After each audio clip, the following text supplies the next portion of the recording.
کیونکہ مجھے 20 لاکھ لوگ چاہیے اسلام آباد کی طرف لے جانے کے لیے.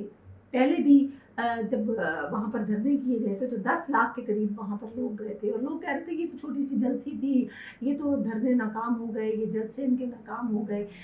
پھر موبائلز جو ڈیٹا ہے انہوں نے بتایا کہ کتنے زیادہ لوگ جو تھے وہاں پر موجود تھے. اور ناظرین, اگر اس بار 20 لاکھ لوگ جو ہیں وہاں پر جانے میں کامیاب ہو گئے تو پھر تو پتہ نہیں کیا ہو جائے گا. موجودہ حکومت کے لیے کتنے بڑے خطرے جو ہیں, کتنا بڑا خطرہ جو ہے وہ ہو جائے گا, کیونکہ یہ 20 لاکھ لوگ جو ہیں عوام کا بہت بڑا سمندر ہے, ایک بہت بڑا طوفان ہے جو اسلام آباد کی طرف چلا جائے گا.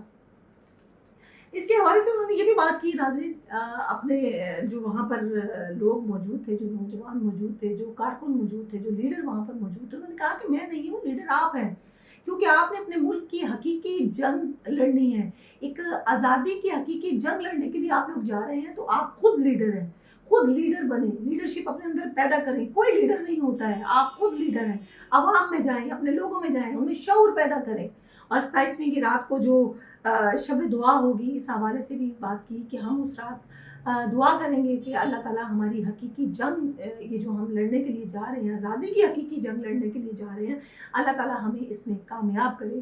اور انہوں نے یہ بھی اپنے نوجوانوں سے کہا کہ جب آپ نماز پڑھیں, نماز پڑھنے کے بعد گلے لگیں تو ایک دوسرے کے کان میں ضرور بتائیں کہ ہمیں اب آزادی کی حقیقی جنگ لڑنے کے لیے جانا ہے, نکلنا ہے اپنے گھروں سے اور اسلام آباد کی طرف جانا ہے. وہاں جا کر ہمیں دھرنا دینا ہے اور الیکشن کی ڈیمانڈ کرنی ہے. اور جب الیکشن ہوں گے تو پھر ہم اپنی ملک کی آزادی, اپنی حقیقی آزادی جو ہے وہ حاصل کرنے میں کامیاب رہیں گے.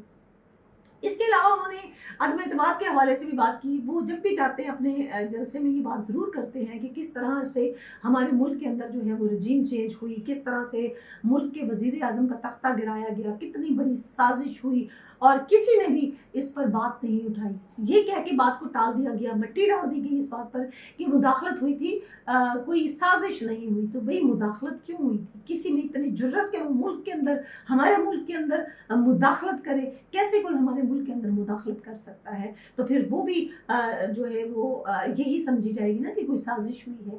یہ جو ہے موقف سمجھانے کی کوشش بار بار کر رہے ہیں. وہ یہ بھی بتا رہے ہیں کہ میں اپنے لیے نہیں لڑ رہا ہوں, ہمارے آنے والے ملک کا جو وزیر اعظم ہوگا یہ اس کے لیے بھی مسائل کھڑے ہوں گے, کہ کوئی بھی اسے خط میں دھمکی دے گا اور دھمکی دینے کے بعد جو ہے وہ گرا دیا جائے گا, اس کو ڈرا دیا جائے گا, اس کی حکومت کو ختم کر دیا جائے گا. تو کوئی آنے والا وزیر اعظم بھی جو ہے وہ اپنے ملک کی بقا کے لیے کیسے لڑے گا؟ وہ تو ہر وقت اپنی کرسی کے چکر میں پڑا رہے گا کہ میری کرسی جو ہے وہ کس وقت گر جائے. اس کو غلامی کی تربیت دی جا رہی ہے کہ وہ غلامی کس طرح کرے گا, کس طرح سے اس کو غلام بن کے جو ہے وہ زندگی گزارنی پڑے گی. اس کے علاوہ جناب نوجوانوں کے اندر اس وقت جو موٹیویشن نظر آ رہی ہے وہ کوئی عام چیز نہیں ہے, وہ خود سے تیار ہو رہے ہیں. یہ جو جانے والے لوگ ہیں, جلسے جلوسوں میں اس وقت لوگ جا رہے ہیں, جو دھرنوں کی طرف جا رہے ہیں, جو عمران خان کی کال کی طرف جا رہے ہیں, لوگ اپنے آپ کو تیار کر رہے ہیں. کچھ لوگ اپنے کیمپ خرید رہے ہیں وہاں پہ جانے کے لیے کہ ہمیں وہاں جا کے جو ہے وہ آزادی کی حقیقی جنگ لڑنی ہے, ہمیں واپس نہیں آنا, وہاں سے ہم اپنا مطالبہ پورا کروا کے اٹھیں گے. تو یہ لوگ کو بریانیاں کھانے کے لیے یا ہزار روپیہ لے کے یا کچھ پیسے لے کر وہاں پہنچنے والے نہیں ہیں ناظرین. یہ اپنے ملک کے لیے جا رہے ہیں, یہ اپنے لیے جا رہے ہیں. تو ان لوگوں کے اوپر کون ہے جو ظلم کرے گا؟ کیا ان لوگوں کو مارا جا سکے گا؟ کیا ان لوگوں کے اوپر آنسو گیس پھینکی جا سکے گی؟ کیا ان لوگوں کے اوپر تشدد کیا جا سکے گا؟ کیونکہ اس میں نومولود بچے بھی ہیں, ان کے اندر مائیں بہنیں بھی ہیں, ان کے اندر نوجوان بھی ہیں, ان کے اندر اسٹوڈنٹس ہیں, ان کے اندر بچے ہیں جو وہاں پر جائیں گے اور حقیقی آزادی کی بات کریں گے. تو یہ موجودہ حکومت کے لیے جو ہے وہ بڑا لمحہ فکری ہے, بہت بڑا خطرہ جو ہے موجودہ حکومت کے لیے کھڑا ہو جائے گا. اور اب جو ہے وہ چیزیں ڈفرینٹ طریقے سے دیکھنی پڑیں گی.